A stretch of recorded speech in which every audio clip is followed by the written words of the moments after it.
Hi, welcome to the standard of set chord order differential equation. We have already found out that there are three possible solutions for a second order differential equation with complex, one of them with its complex root, whereby the coefficients are constant. We have already looked at the repeated root, then distinct root. Today we are focusing on complex root. So we are going to let y equals exponential mx be the solution of one differential equation.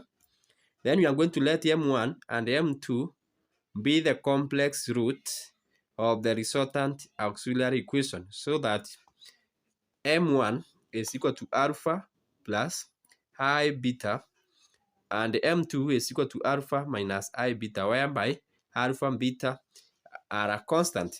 Then the general solution is of the form, as we have seen earlier, C1 exponential bracket alpha plus I beta into bracket x, where alpha plus I beta, as we have seen up here, it is the value of m1, and C2 exponential alpha minus I beta x, where C1 and the C2 are a constant.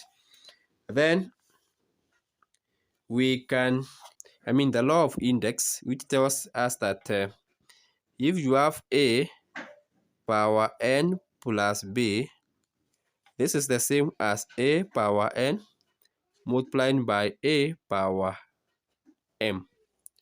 So we can apply that there.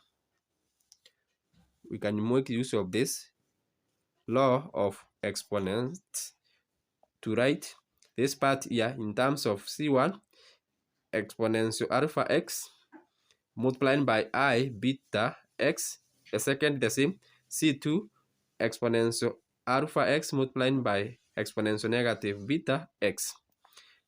Exponential x are shown here. So exponential alpha x in bracket, here we will be left with the C1 exponential I beta x plus C2 exponential negative I beta x. So you can call this equation 1.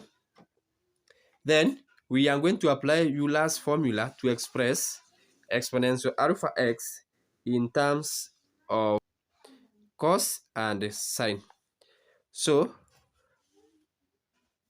from Euler's formula, exponential alpha x will be given by cos x alpha plus I sine x alpha, that way. Or I can rewrite it here this way: cos alpha x plus I sine alpha x.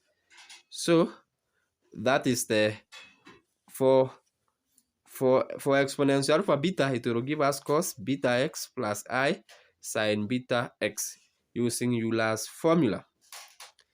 When this exponent here is negative, it will be cos beta x minus I sine beta x, as shown here.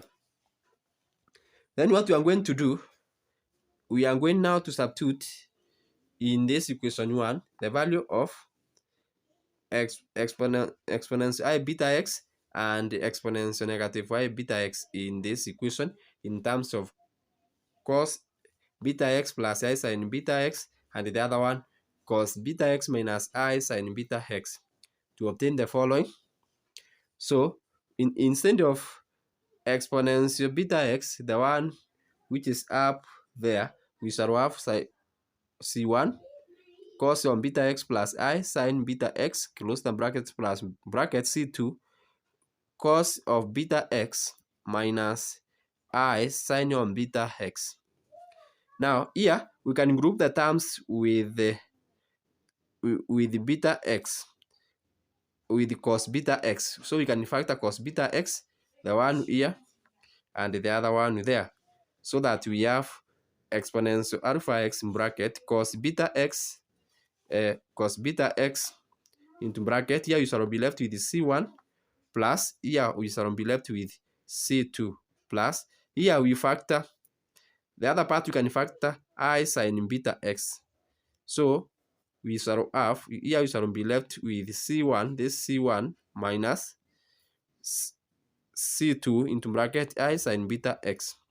Now, C1 plus C2 is a constant. When you add their constant with their constant, the result is constant. So you can let C1 plus C2 to be equal to A, as shown here. And then C1 minus, and we substitute here.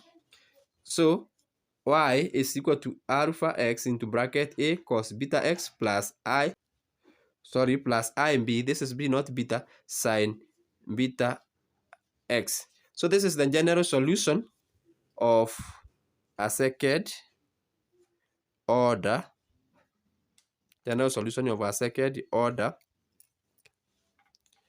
with repeated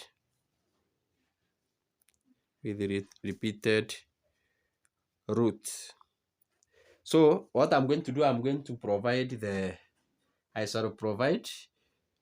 examples, and also I shall provide the link below so that you can access the general examples. So thanks so much for taking your time to study with me on differential equation of second order with the constant coefficient. For further examples of such kind, kindly check in my YouTube channel, and also remember to subscribe so that you don't miss a single video which I upload for us every day.